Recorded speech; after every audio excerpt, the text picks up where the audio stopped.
What happens to a father when the unthinkable happens?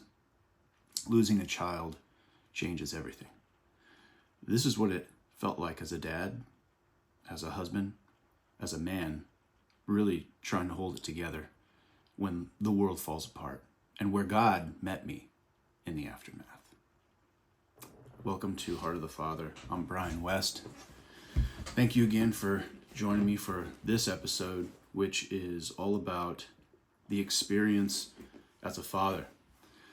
I know in the aftermath of our loss, of our tragedy, we're big readers. My wife and I are big readers, and so we knew that everything we were kind of feeling and experiencing, that it wasn't good to kind of just bury it, but you really, to try and understand it. At least that's the frame of mind that we were in. And I think that that's a healthy way of trying to process, everything that you're feeling. And so we ended up buying a bunch of books, lots of books. There's actually quite a few out there for men, fathers, in the aftermath of something like the tragedy of losing a child. And I read quite a few. I think I ended up reading close to maybe 15 to 20 different books. And as I went through them, I think that they're probably going to be a blessing to some people, But it very much felt like these books were more of a kind of therapeutic process for the authors. There was one or two that I felt were pretty impactful, but by and large, I didn't really find something that gave me kind of, I guess, lack of a better word, the intellectual conversation and questions I had really hoped to hear about in processing what I was feeling as a father and a husband. And so it was a little bit challenging. I knew close people to me who had experienced loss and had heard kind of stories of what they went through in the aftermath. And I can tell you, the only thing I can tell you is this. First of all, let me just back up. Let me back up and just walk through kind of what my instinct was. So in the midst of the emergency, my instinct was problem solving. Everybody's so different. Everyone's going to respond differently. I had, I'm prior service military, so I've been through a lot of training that exposed me, training and real world experiences that exposed me to how to kind of operate and and think in an emergency situation. Really, high tempo, austere kind of environment, rapidly evolving, rapidly changing. So there's a degree of kind of reactionary thought and process that I already had built in. So everyone will be different, but for me, I immediately started trying to solve the problem. It wasn't until I was at the hospital when I had a moment and everything I kind of could do was being done that I had a moment to kind of almost back off and from my actually, I wouldn't even say it that way. I was kind of forced from my objectivity into the reality. And I've said in previous videos that I completely lost it, like total breakdown, especially when I lost control. Like there's a degree of control you have when you problem solve, and the problem, it eroded in my hand. There was nothing I could do. There was nothing I could do to, help the doctors as they were trying to help my son. There was nothing I can do as my wife was bleeding out. I was completely out of control. And, there's no problem solving when, it's kind of like it changes the situation. So, I had a complete breakdown, and like I said in one of the previous videos regarding spiritual warfare, there was a turning point where I felt like, okay, thank you, Lord. Like, my wife, she's going to be okay. now I can focus on my son who's, fighting for his life really. And and that's kind of the mindset I was in, in the midst of the emergency.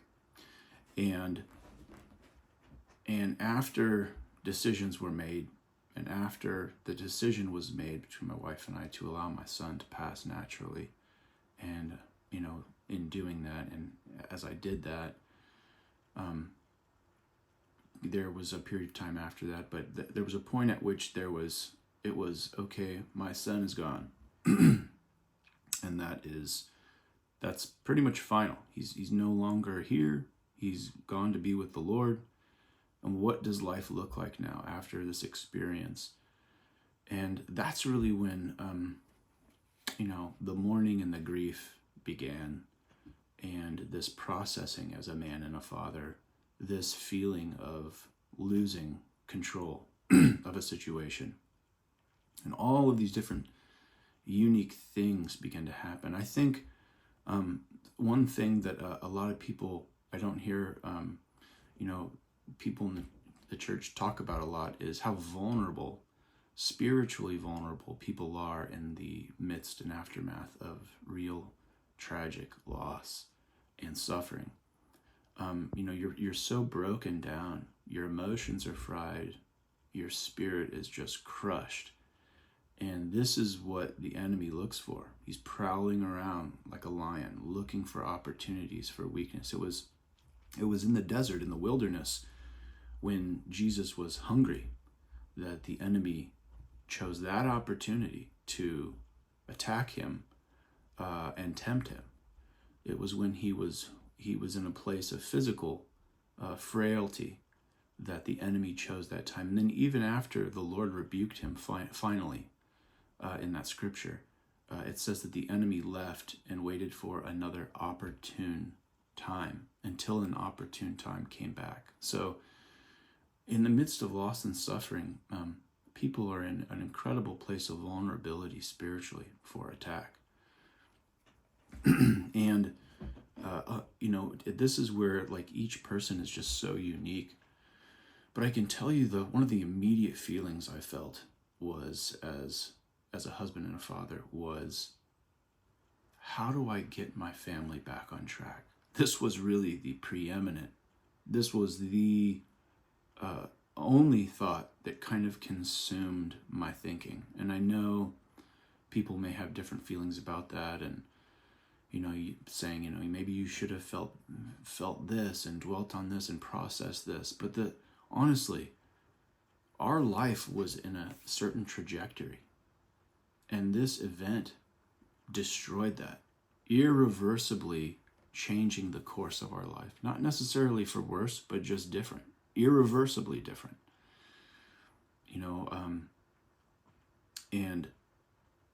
And I just remember thinking, I grew up and I knew families that had lost one of their family members in a tragedy, in one case, more than one.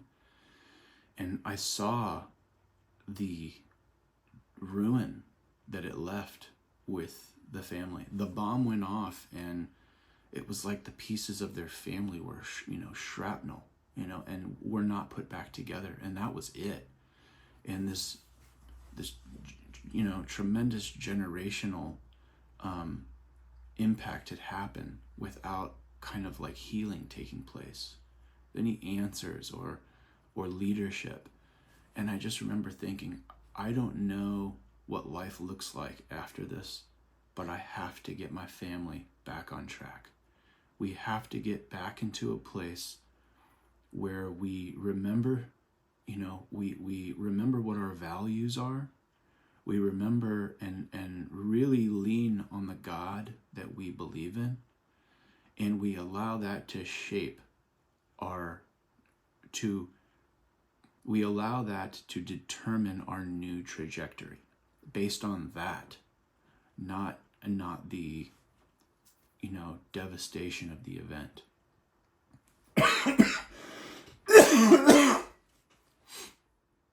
Determining where we would go or where we wouldn't go. And as I think that I don't feel guilty about that feeling. I think that as a man, I am the leader. I am a leader, the man of my family. And this was something that, I know my wife leaned on me in that moment as well. We leaned on each other, but this sense of where do we go from here? What's the vision for, what does life look like after enduring something like this? Many of you are in a place right now where you're experiencing that or have experienced that. And so for me, it was, how do I get my family back on track? And all I could do was be an anchor, and really, I don't want to say be strong for my family, but in many ways that is what it was, is be strong and focus on getting back on track, the small things. I mentioned in a previous episode that in the midst of, in the aftermath, in the thick mourning and grief, you just simply forget things. There is no routine. You're trying to figure out how to get to bed. You don't want to leave the house. Then all you want to do is leave. You forget to just even wash laundry, take trash out, clean yourself. You forget to eat. This is the shock of trauma, of loss that your body's going, that your nervous system is experiencing. And so I knew right away, in kind of in the midst of that, but in the short aftermath of that, we need to first get back on a routine. And to be honest with you, it didn't feel natural. It was something that had to be done. The alternative was what? Was to give up. Was to lose hope. You say, Brian, where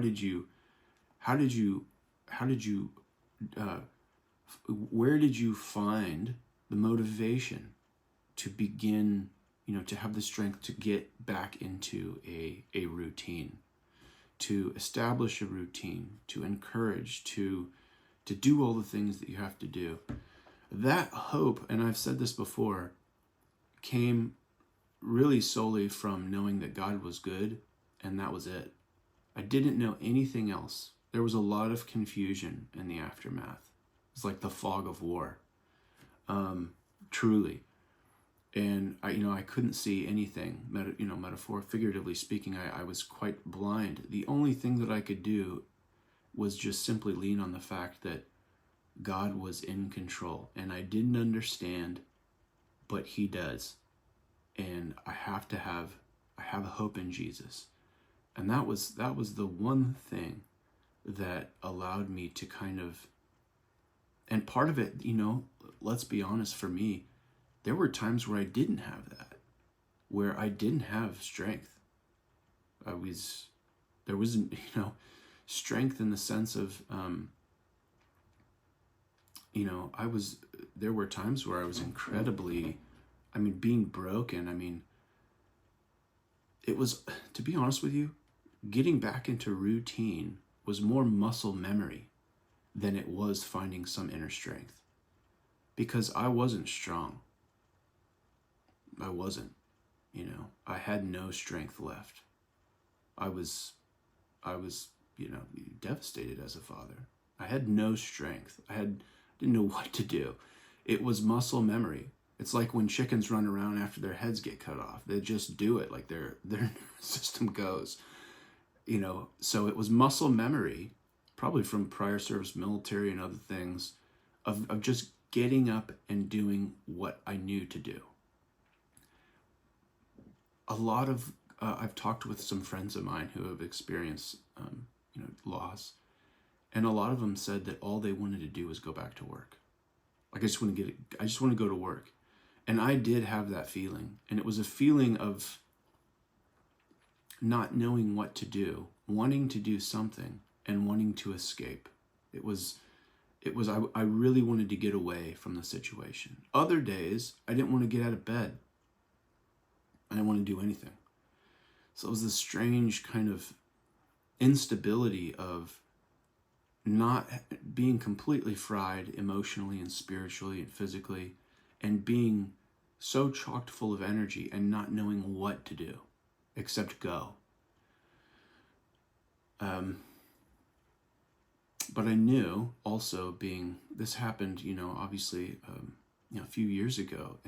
And so I was already kind of grown, adult and quite mature, I would say. And I knew that keeping those things and running from those things would only be toxic to my heart.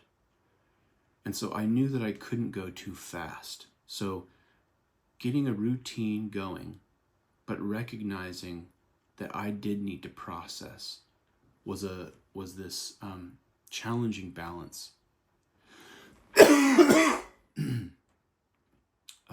that I had to figure out.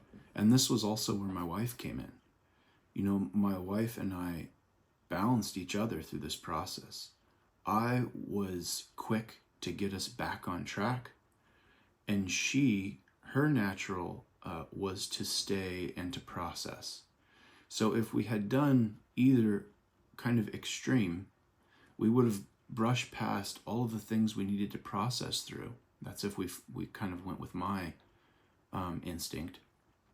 But if we stayed with her instinct too long, we would have stayed in it and never left. And so she and I had many conversations about it. And we tried to talk about how we were feeling as much as we could. And including things like, I feel stuck right now. Or we're moving too quickly through this, So we had those conversations, and it led to this balance of, let's process what's happening, but also let's continue to allow the Lord to redesign what our life's direction is. So that's kind of what the experience was for me as a father and a dad. What else can I speak to about this? I'm going to do another video. I'll tell you what, we'll do a part 2 on this, because I want to talk at length about how I was different. The event, losing my son irreversibly changed me. And I had choices to make as a father and as a husband, as it relates to who I would become as a result of this event, the experience. And so I'll do a part 2 on this, but I just wanted to speak to what the experience was like as a man, as a father and a husband, in the midst of the tragedy and in the aftermath, and kind of what my immediate thoughts were, some of the things that I had to be cautious of. It's not bad to go right back to work, especially if you have to.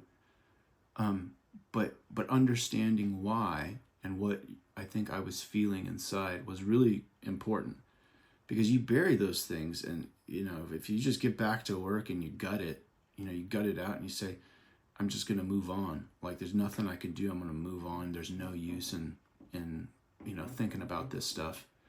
Well, then you end up, burying a lot of stuff that doesn't go away, and it comes back in other ways. And I guess I'll speak to that real quick.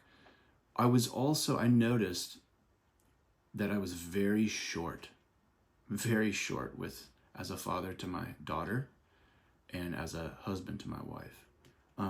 I didn't, in terms of being emotional, everybody's different.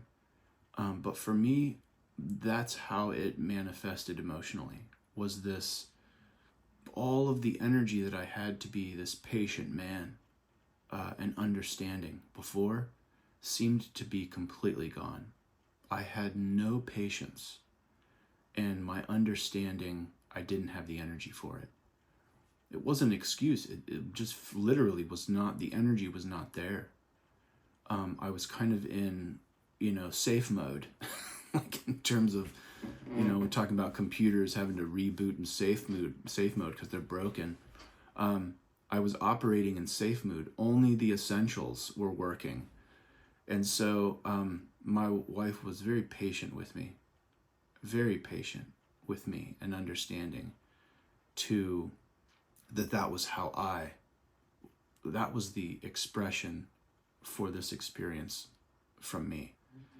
And yeah, it just came out in kind of insensitivity, real shortness, sometimes really abrupt outbursts, not like, not like just responses of impatience that were very, strong, stern. And it wasn't all the time, but it was more than it ever was before. And so that was how it kind of manifested, my emotions came out for me in that situation. And I could see it, but really my wife would share it with me. And when we would have our conversations, I was okay with, again, everyone's situation is different, but I was okay with hearing from her, here's something that's happening. I'm not sure if you can see it. And it wasn't I wasn't defensive about it, and I knew it wasn't an attack. It was her trying to help me understand what was going on, maybe if I didn't see it. And I did see it, but not to the extent that she revealed to me, and with specific examples. And then I saw it, and I knew I knew that this was an area that, again, could have been under attack. This whole process, the enemy is looking to try and just erode away your hope. And so being aware of that awareness was really, I think, critical to being a father and a husband, and a leader in the house, in my family, was being aware of kind of what could happen, and being very aware and intentional of the decisions being made, and thinking about things in long term, like, how do we get back on track for generational blessing? I want my family to be blessed generationally, and this thing holds the possibility of really impacting that in a negative way. So how do I act, behave, and make decisions that realign that? And that meant going to the Lord a lot, and I'll talk about that in part 2. Part 2, I want to talk about how I was irreversibly different, because that deserves its own video. Well, I hope this was, I know I didn't bring a lot of scripture into this, but I really wanted to talk about just the experience of being a father and husband in the midst of losing a child, or really just loss in general. I hope it's been a blessing to you. If you know someone who would benefit from kind of hearing my experience, then please, by all means, share this with them. If you're a man that could relate to this, or maybe had your own input, please leave it in the comment below. I'd invite you to subscribe to my channel, because I intend to put these videos out daily, and I'm going to do a live stream to really have some community involvement, some Q&A, and you'll know about that as soon as it happens. And I just want to leave you with a blessing. The Lord is close to the brokenhearted. The Lord is close to the brokenhearted and saves the crushed in spirit.